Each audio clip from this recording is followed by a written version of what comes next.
Hey guys, another episode of the Believe in Padres Prospects podcast on the Believe Podcast Network. San Diego's #1 sports podcast network. This is episode 44. Still in a pandemic. Has this been like 8 weeks, 9 weeks of just having no topics to talk about? 10 weeks. 10 weeks. Do we have 10 more weeks in us, do you think? I do not. Well, you're not on every show. I exclude you from the rewatchables with Tommy and the movie talk with Dustin. Yeah, I mean, hopefully this what we're talking about today actually happens. Well, we'll see. So on today's show, as Wade teases it, Wade and I are going to talk about our prospect of the year, or not our prospect of the year, but the prospect of the year from 1992. It's a good one. We're moving up. Almost a guy. Well, this is a guy we know, and we're getting closer and closer to, guys from like our era of, actually, not being children. Like we're getting closer and closer to the guys that are our contemporaries, you would say. So I think it's a fun exercise. You get to see who's who of prospects from. We started in 1990 and going through the years. I think it's been pretty fun, and I like doing. Do you like doing this? Do you think it's a fun segment?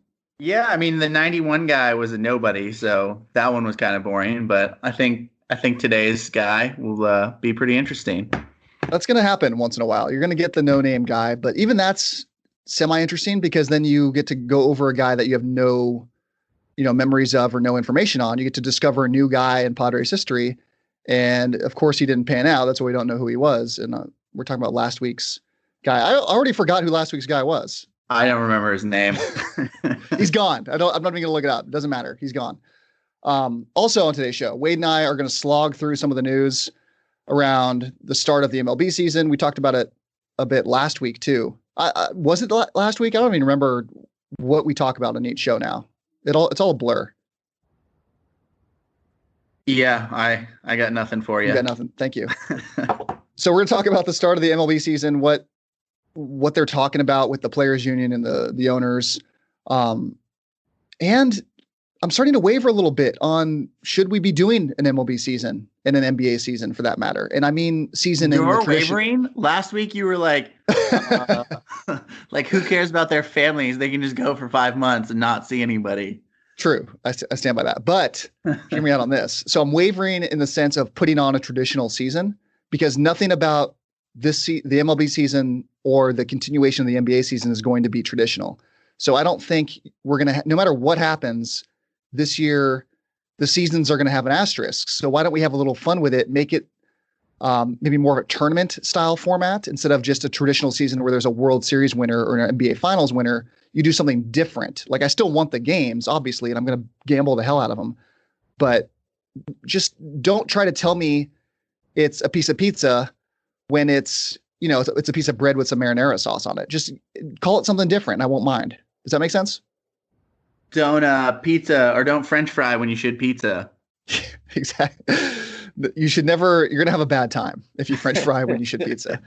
And like it's not unprecedented. Like during World War II, they canceled seasons and like players went off to the war and like the leagues didn't exist. We got the women's league and we got not for the love of the game. We got, what was the movie with Tom Hanks? There's no crying in baseball. Yeah. I'm blanking on the name of Yeah, I'm blanking on the name of the movie. What was the name of the movie? A League of Their Own. Come on. Thank you. League of Their Own. I know that. Good movie. Great movie. Gina Davis. I think that movie holds up still. Rosie O'Donnell, Madonna. Yeah, tremendous cast. Tom Hanks leading the way. And lots of other guys that were, I don't remember their names, but I recognize them when I see them, So anyway, if you're going to have a season, just do something different. Like don't try to sell it as a regular season with a champion at the end. Does that make sense? Do you agree? We'll get into it later. Last segment of the show, bringing Dustin back on because why not? He and I were chatting about doing different movie segment ideas with him still. Did you listen to the last one at all, Wade? The draft? Bits and pieces. It was really long, and I didn't mean for it to go that long. So we're going to try to do a shorter one. And we were just talking about new ideas for a different draft, and I was throwing out like a draft with the best movies in New York because I happen to be watching Gangs of New York. I rewatch Gangs of New York like once a year. and it's one of my favorite Leo's movies. so good in that. He's amazing. Well, I think it's a great movie. It is. Bill the Butcher. God damn, I'm having a tough time with names today. I have to look that up. Wade, what's his fucking name? I know who Daniel Day-Lewis. God damn it, there right. it is. So Daniel Day-Lewis, I think, makes the movie though. Is like one of the strongest villains of all time. So we were talking about New York movies and doing a draft, and he thought it was a good idea, but then we started talking, and like maybe it's a little, boring. There's too many New York movies. We started talking about, I don't know how this happened, but the best comedies that you can turn into a horror/thriller movie with just a simple reframing of the story through the eyes of different characters. So when you change the perspective of like who's the main character, the movie and the tone can change a lot. And if you maybe change the score too. We were talking about Mrs. Doubtfire. This is just an example. I don't know if this is going to be in the draft or not, but Mrs. Doubtfire, you could turn into like a horror suspense thriller movie just by changing the main character. So instead of following Robin Williams' character and you're seeing it from his perspective, you see it from the mother's perspective, who has no idea her crazy ex-husband has disguised himself as an elderly British nanny to spy on her and her children. Like that sounds like the plot of a horror movie. Step Brothers you could do. I was going to ask you, did you have any nominations? Do you think Step Brothers? So how do you think Step Brothers would fall into this? I thought about it, but I don't see a clear path here. I mean, can you redo the plot or no? It's got to be the same plot, and you just shift the point of view of the storyteller. Then you do it from one of the parents' eyes, like their life was normal, and then this other stepbrother came in. You think so? Yeah. Because don't we already see the story kind of from all four of their perspectives, the two brothers and then the two parents? I don't know. I think it would work. Possibly. I don't think it fits as well as, I don't know if it would make the draft. Let movie guy Dustin discuss. Well, I'll talk about it with Dustin, see what he thinks. So anyway, that's going to be on the show today. So before we get into all that, Wade, do you want to do our ad for BetOnline? While you're waiting this out at home, you can still have some fun betting with our partner, BetOnline.ag. No NBA, NHL, or MLB, but don't worry. BetOnline still has hundreds of games, events, and sports to wager on. NASCAR is back, baby. Madden and NBA 2K simulators. There's 10,000 Madden Bracket Challenge, UFC Fight Island, online casino with poker, and my favorite, blackjack. And coming up next Sunday, BetOnline has ex-Chicago Bulls Horace Grant, Bill Cartwright, Craig Hodges, and Ron Harper joining to discuss the Michael Jordan doc on what they are calling the final dance. There are still fun to be had, so go to betonline.ag and use the promo code MyPod100 to receive your welcome bonus on your first deposit. Again, that's betonline.ag and use the promo code MyPod100. BetOnline, your online wagering solution. God, that Jordan doc is getting talent, or is getting content for everybody. ESPN is milking so much content out of that thing. Peloton even did a ride, Last Dance ride, sponsored by ESPN. So few of the minutes on that documentary were actually about the final season, which was called The Last Dance. It was 9/10 of it were about everything before The Last Dance. It was not good. It was fine, but calm down calling it the best documentary ever. People calling it the best documentary ever don't watch documentaries. That sounds like a 14-year-old Ryan opinion. Yeah. And Horace Grant's pissed off. Speaking of Horace Grant, he didn't like Scott. I don't think Scotty needs to be pissed off about anything. Why is Scotty pissed? I don't know, but Bleacher Report is hot on the street reporting it. Scotty, nothing I saw painted Scotty in a poor light. The things they talked about with Scotty actually happened. The things where he didn't have the surgery in the off season, he waited till the season started in 97 or 98 that he had his surgery. Scotty, you did that. Everyone knows about that. That happened. And then the time where you refused to go in at the end of the game, that's public knowledge too. I wasn't really aware of that because it was really young for my time, but you don't need to hide from that stuff that happened. And you said it made you a better person in the long term. And then by the end of it, I think everybody was really impressed with Scottie Pippen. Yeah, I don't get really where Scotty is coming from. I don't either. Horace Grant, I kind of get a little because everyone was calling him the snitch. And if he didn't do it and he thinks people are just making shit up, then I could understand Horace Grant being upset. But Scotty, I thought Scotty came off really good in the whole doc, but that's just me, I guess. Or, I think a lot of other people feel that way too. And then it's just Scotty feels self-conscious about something. I don't know. Yeah, I think Scotty's a kind of strange dude. But Bill Simmons doesn't think Dennis Rodman's interesting, so there's that take. Well, that take was all about I'm a big Simmons guy, as you know. The take, him and Russillo had the same take, and it's none of this was new with Dennis. We all knew this about Dennis Rodman. And is he interesting just because he went to Vegas and dyed his hair and slept with Carmen Electra and drinks a lot? Like, does that make you interesting? I'm not so sure. Yes, and it's all very interesting. And it's all just repetitive anyway. Like, that's all stuff we've known for 30 years. So why was that Dennis Rodman episode fascinating to watch? I don't think it was either. I disagree. I think there should be just a documentary on Dennis. Okay. You can work on that. Let's talk about baseball, because this is a baseball show and there's no baseball to talk about. So we're just going to make some shit up to talk about. And that shit is the MLB owners and the players union trying to come to an agreement on a season and what that's going to look like.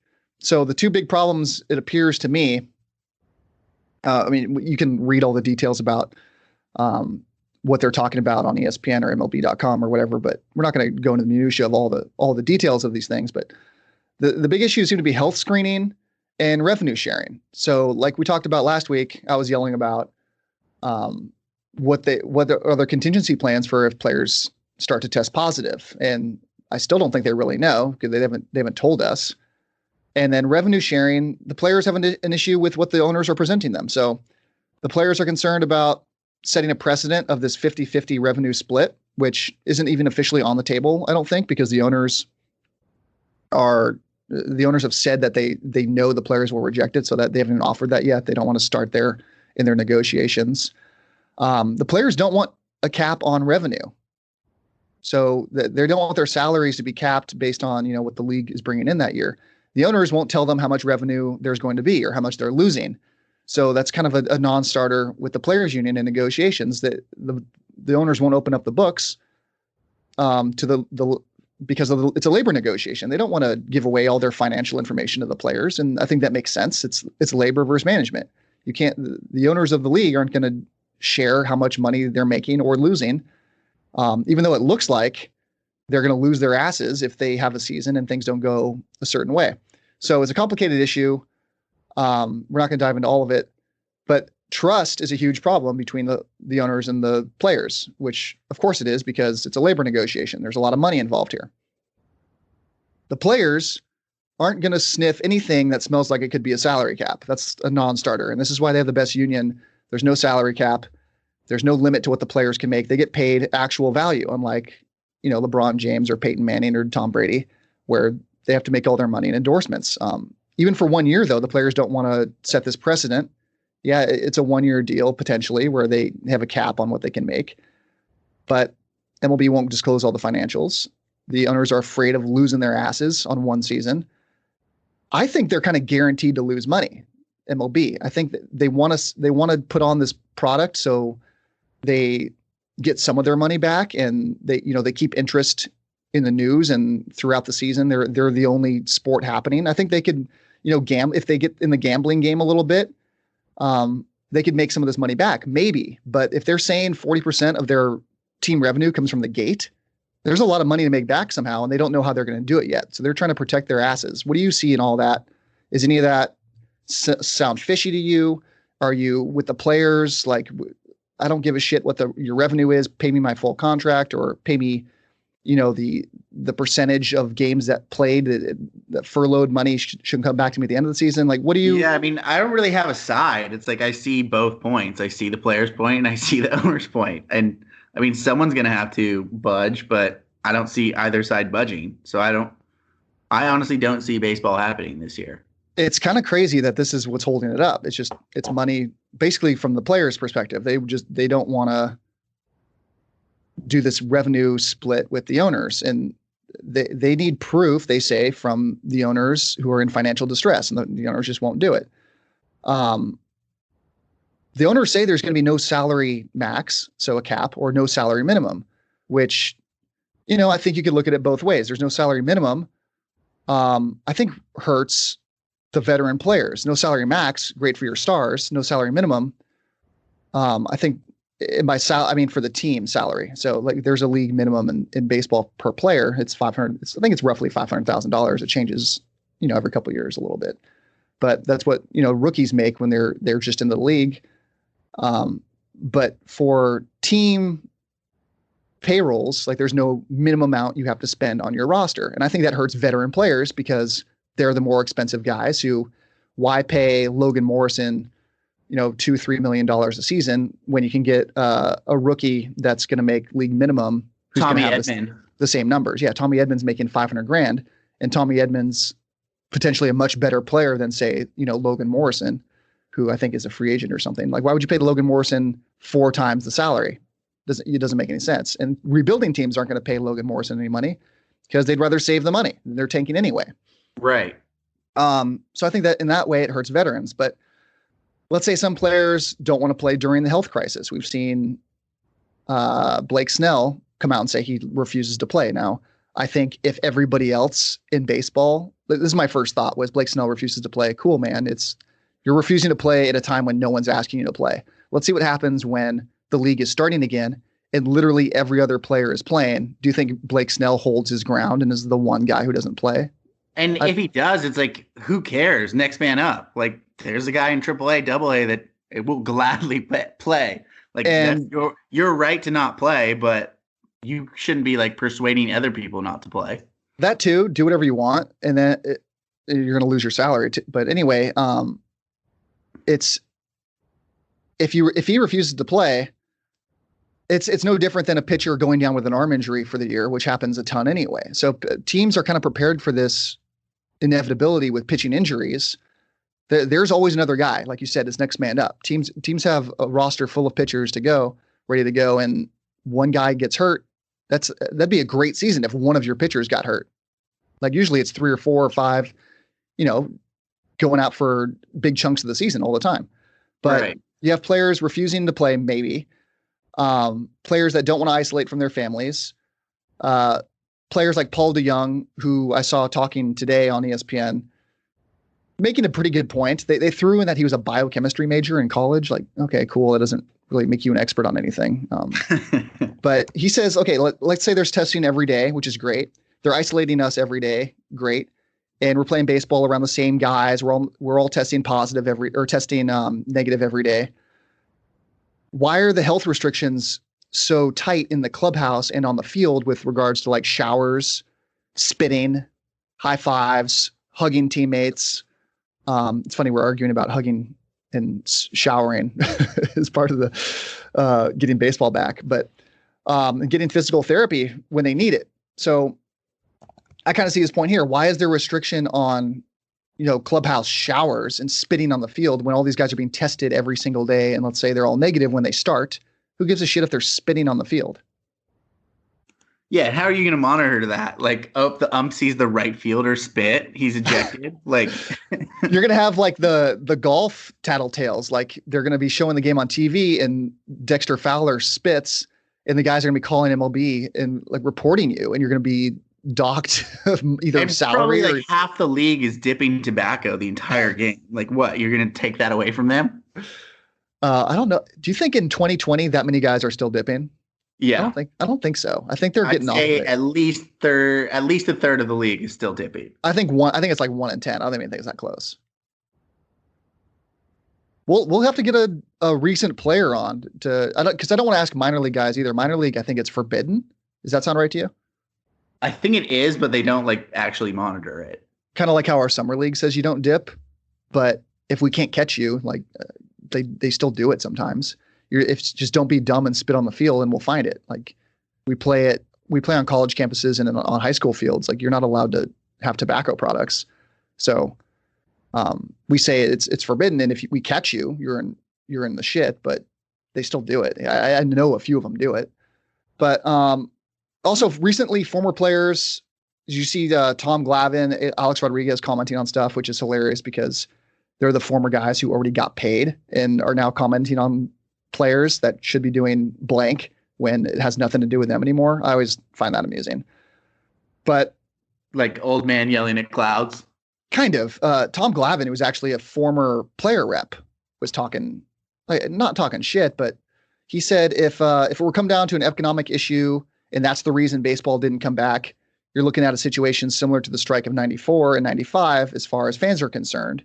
Even if players were 100% justified in what they were complaining about, they're still going to look bad, which also makes sense. So even if the players, are in the right and maybe they're getting there, they don't want to get screwed in this negotiation with the owners. It's going to look really bad on the players when it's the owners who are the ones, trying to come to the table and the players are the ones refusing because they're not getting enough money. Right. Major League Baseball, this is from ESPN also, Major League Baseball and the Players Union have been negotiating terms to start a shortened season.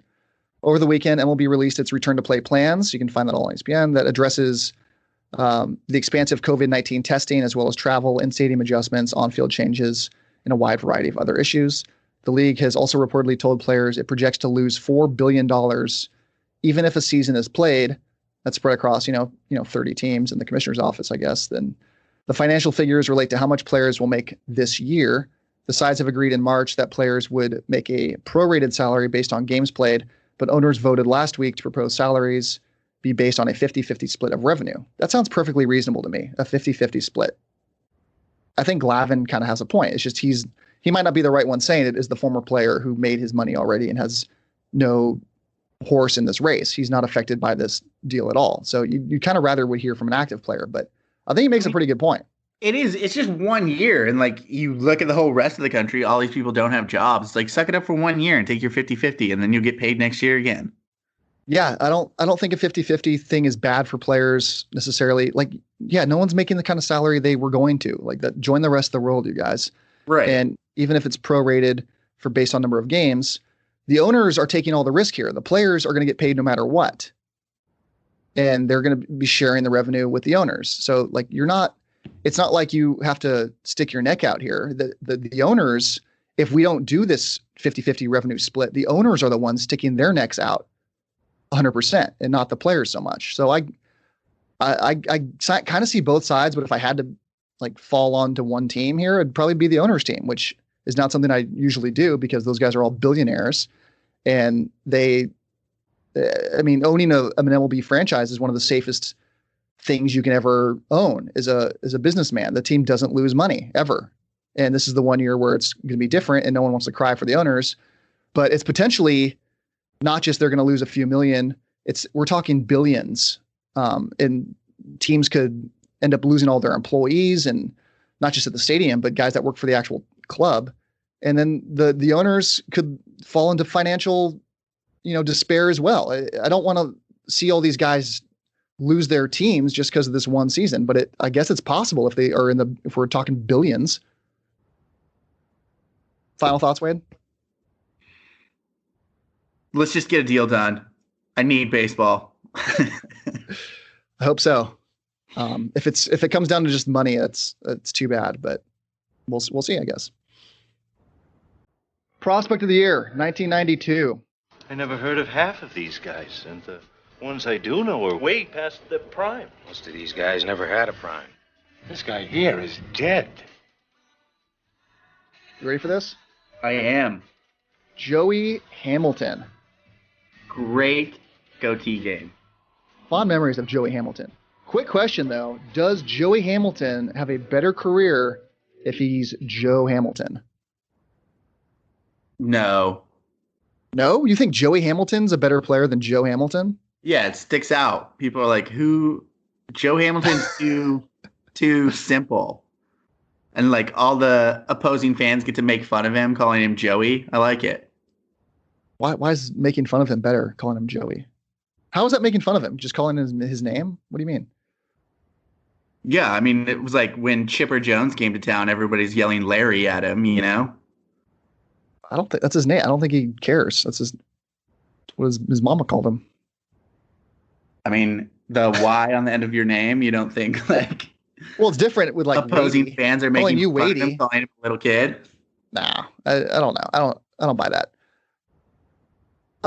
It's kind of what baseball players do anyway. They just throw a Y on the end of your name, and that's your nickname. A lot of guys do that. Yeah. Okay. Anyway, former number one pick. I didn't realize this. Number one pick in 1991. He went 8th overall. Georgia kid. Shocking. Everybody's from Georgia. And he went on to play at Georgia Southern 3 years. As a sophomore at Georgia Southern, Hamilton had an 18-4 record with a 3.07 ERA, and he was one of the 9 finalists for the Golden Spikes Award, which got him second team All-American honors from Sporting News and Baseball America. So he had a really prodigious or prolific college career, and I didn't remember that happening. I didn't expect that, and I didn't remember him being a number one pick. That's pretty crazy. The pedigree on this kid. Nothing from you? Great. Turned down being drafted by the Orioles in 1988. So he drafted by the Orioles and out of high school, and he decided to go to college instead. Picked 3 years later by the Padres. Interesting nugget courtesy of Wikipedia. In 1992, Padres then general manager Joe McIlvaine stated the Padres would never have selected Hamilton if they knew his agent was Scott Boras, which it was. How do they not know who his agent was? How is that possible? We're gonna find out. McIlvaine said, basically, he lied to us. We had no idea. That's why half the time you don't know who he represents. So he's talking about Scott Boras. He's very good at that, meaning Scott again. His clients are good about keeping their mouths shut. So apparently they were just lied to about who Hamilton's agent was, and it was Scott Boras, and they would not have selected Joe Hamilton if they knew it was Scott, which is crazy. And then McIlvaine later retracted his comments. That doesn't mean shit. God, I hate it when people retract their comments. You said the comment. You can't retract it. He retracted about Hamilton and Boras after Boras threatened to sue him. So I guess that gets you out of being sued if you retract it. But he still fucking said it. So let's say he didn't get drafted by the Padres. Who would the Padres have taken in that 1991 draft? Dimitri Young went 4th. Big Dimitri Young guy. So 9th went Mark Smith to the Orioles. Tyler Green. Manny Ramirez. Manny Ramirez going 13. Cliff Floyd 14. Sean Green 16. Pokey Reese. Your guy Pokey Reese going 20. It's a good draft. He's my favorite player, Pokey Reese. There's lots of good players in here. Aaron Seeley even going late in the first round of the Red Sox. So if Hamilton doesn't go, the next couple of picks are Tyler Green and Sean Estes, who are both, or Mark Smith, and then Tyler Green, Sean Estes. Those two guys were all-stars. So maybe if they're going pitcher, those are 2 pitchers. Mark Smith's an outfielder. Doug Glanville's in there. It's possible to get an upgrade even by taking a Sean Estes. That'd be interesting. Alternate history for the Padres. So the next year, this is his first year in the system. He rises to the 36th best prospect according to Baseball America. And then in 94, he breaks in, has a pretty impressive rookie campaign, 108 innings, a 2.98 ERA, only 61 strikeouts, but also only 29 walks. He was never a strikeout pitcher, though. No, he's a control guy always, stays around the plate, doesn't get a lot of swing and miss, doesn't walk anyone, crafty righty, but probably not the ceiling you want from a guy that's being taken in the top 10 overall. So maybe McIlvaine kind of messed up. I mean, Sean Estes would have been a much better pick who ended up going 3 picks later. He was part of that 98 team that me and Tommy went over. Kind of a tremendous back end guy to have, just innings eater, 200 innings that year, 4.27 ERA, 34 starts. So not really sexy numbers, but a really valuable piece at the back of your rotation as a 4th, 5th guy. Him and Mark Langston. Pretty nice. So during that 98 World Series, the Padres had Hamilton scheduled to pitch Game 4. This is I saw this on Wikipedia also. Passed over for Kevin Brown, who was the Game 1 starter. And that makes sense because the Padres were down 3-0 at that point, and you're gonna throw everything you have. So Kevin Brown gets to start for Game 4 instead of Hamilton. He did enter Game 3 to pitch in relief for Sterling Hitchcock. So I think at some point they knew they were in desperate times, and they knew by that point they were not going to start Joe in Game 4. And then with San Diego overall, he went 55-44 with a 3.75 ERA. That's a solid guy. I mean, a career 4.44 ERA guy, but we got the best years out of him in San Diego for sure. And a 3.75 is above league average for the back end guy. I love that. Yeah, he was a solid pitcher. He wasn't like blow you away stuff, but like you said, just innings eater, like a guy you want on your staff. Yeah, I was a fan, and he only spent 5 years with the Padres. He got traded after the 98 season, but that's kind of when they were rebuilding. And he was coming off a bursa sac injury in his shoulder in 97 anyway. And that happened in 97. They signed Kevin Brown to kind of help bolster that bullpen. And then, after 98, they're thinking, okay, we're tearing down this whole team anyway. We'll move Joey when we have the chance here. And send him to Toronto for Pete Tucci, Carlos Almanzar. No idea who these guys are. I remember Carlos Almanzar. You do? Yeah. But the big piece here is Woody Williams. I was a big Woody Williams guy. I think that's a great trade. Loved Woody Williams. Woody Williams could drop bombs. Yeah, people forget he was a great hitter. One of the true pioneering hitting pitchers of his day. Yeah, I remember we would pinch hit him all the time. Him and Adam Eaton. Yeah, that's a great bench when you're having to pinch hit Woody Williams and Adam Eaton. Those are the dark era. Those early 2000 Padres teams. Jesus. So after he went to Toronto, he got cut after a couple years. Or just, I guess, released, or his contract. I didn't look that part up, but Padres re-signed him after his stint with Toronto, and then he had a stint with Cincinnati. Padres re-signed him in 2003. He went to AAA back when it was the Portland Beavers. Love the Beavers. He pitched in 11 games. The state of Oregon can't get more creative. They just have to name it after the college team. There's no more names. It's either Ducks or Beavers. That's all they've got. Maybe some kind of tree name, like the conifers or the elms. I don't know what's a big tree in Portland, but maybe some kind of like pot related thing you could do now since it's legalized. Milwaukee has the Brewers. Yeah. Call it the strip clubs or some kind of creative name there. The hipsters. I don't know about the hipsters. The Portland Hipsters would be a pretty good minor league name. Actually, there's the Cubs affiliate in Tennessee is called the Smokies. It's for Smoky Mountain. But what if they threw that name in Portland, the Portland Smokies? And that's not bad. Their hat's just like a bong. Could be a puff of smoke. I don't know. A pair of like eyes, like the Elsinore Storm, but they're like bloodshot. I think you get creative there. So accolades for Joey. He got 5th in Rookie of the Year voting in 1994, so that's not bad. And then in 95, he had a 4.6 Baseball Reference WAR, which is really good. So and then career earnings, I threw in this $22 million. It's like he did some stuff in the majors. He was a good little player. First round pick though, as your number 1 overall prospect, that high, Baseball America. Probably a little disappointing career, but if this was my career, I'd be very happy. 1994 Rookie of the Year, Bob Hamlin. I don't even know who that is. Bob Hamlin. Kind of sounds familiar, but without looking it up, I don't really know who that is. On the Royals. Typical. Really tough for the Padres to get any votes for anything, I'm sure.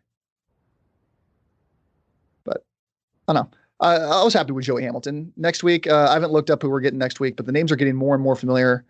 And I think it's fun. I learned a little about Joey Hamilton. I hope you did too, even though I did all the research. Yeah, I'm just always going to remember his goatee. It was a pretty fire goatee. Does anyone on the Padres currently have a good goatee? I think goatees aren't really in fashion in baseball anymore. Yeah. Not nearly. I mean, the 90s, 80s, I think was the mustache era. Does 90s sound like the goatee era? 2000s, the beard. And now I guess it's still beard. We're still riding onto the beard. I guess. I mean, no one on the Padres really has a beard either, besides like Greg Garcia. Yeah, I don't even know. Does that? Yeah, it's an official beard. I feel like pitchers have more beards than the average player. Do any of the Padres have? I can't Latin think of anyone. Latin guys, not so much. We have a lot of Latin guys, and they don't do as much facial hair. I guess Tatis has like some chops or something, right? Or Tatis got a little kind of goatee. No, he's full beard. He grows kind of a shitty beard that I grow, which is very sparse, yeah, sparse up top, but like strong neck beard game. Yeah, and he kind of like buzzes it at the top. Yeah, he fades it up into his hairline. Mine doesn't even connect. I've got one of the worst beards out there, but yeah, I would characterize him as a full beard, and the rest of the team, Machado dabbles with like a little something, like he's got some chops, and then maybe like a little soul patch thing, which I'm not a fan of at all. But no one else really. Hosmer, I guess Hosmer has the beard. He's the beard guy on the team. I think Greg Garcia is the beard guy on the team, but he doesn't play enough. Okay. So anyway, that's my take. If that even counts as a take, probably not. You don't want to retract that? If he threatens to sue me, I will retract it. Yes. All right. I'll do the McIlvain. So before we get out of here, we actually ended up going a little longer than I thought. We may push Dustin to next week, or just make him a different episode altogether. I think that makes sense. And then you can, I don't have to force you guys to download the Dustin episode. You can just avoid it if you want, which I think is fair too. Wade's Film Room. Before we go, Wade, do you got anything to watch? I have nothing to watch this week. I'm out of stuff. I'm desperate. What I watched Afterlife, Ricky Gervais's show on Netflix. I'm so on Ricky Gervais. It's all about like, I mean, it's kind of depressing, but it's still pretty funny. It's like his wife died, and it's all about him kind of coping with life after she died. Jesus. But he kind of like makes it a little funny. It's solid. Good time for that. Yeah, I love listening to depressed stuff when I'm at home isolated during a pandemic. That's the best time to hear that kind of stuff. And then I've been catching up on Bravo. What's a good show on Bravo right now? I've been watching Sailing and Real Housewives of New York. Are you betting on Real Housewives? No, but love my girl Sonia. You are a big Sonia guy. I don't even know what that means, but I've heard you mention Sonia on the show. I've been watching Rick and Morty. That's the new thing that's out, or it's at the new season. I restarted Always Sunny too. Okay. I guess this is the era for restarting shows. Yeah. Rewatching things. So, although Rick and Morty's got new episodes right now for the time being, they've got the season was split into two for some reason. I don't know why they're doing that. But the season, I think it hasn't been the strongest season for Rick and Morty. I love the show, but not their best work. Lost in fastball. Yeah, they're aging quickly with the fastball. They've got to turn into Greg Maddux. They've got to work on the command a little bit. Other than that, still a Hall of Fame show for me. But they've got to work on some things. They're getting a little repetitive with some of the stuff, and by that I mean like the overly self-aware kind of tone of the show. It's kind of getting like, it was fun once in a while, and now it's kind of like, oh, we're doing that joke again. Where, you know what I mean? It's hard to describe, but there's like Pickle Rick again. A little bit where they're trying to be in on their own joke, which I thought was fine once or twice, but now there's a whole episode on that. Or not my favorite kind of comedy, but it's okay. Anyway, other stuff I'm watching, nothing new. I've got nothing new to watch. Last Dance was kind of it. And other than that, I don't know. I haven't seen a fresh movie in forever. I need a movie. I saw one of the worst movies of all time, actually, on Netflix. Go on. What's his name? Who's Adam Sandler's friend? Oh, you're talking about, no, not the sports movie, right? No, The David Wrong Spade? Missy. Is it David Spade, who I hate? Yeah, it was David. It's a David Spade movie. The Wrong Missy is so bad. David Spade isn't funny unless he's standing next to Chris Farley. I do not recommend it to anybody. It's one of the worst movies I've ever seen. Oh, well, if it's that strong a bad movie, like that's almost grounds to watch it when they're that bad.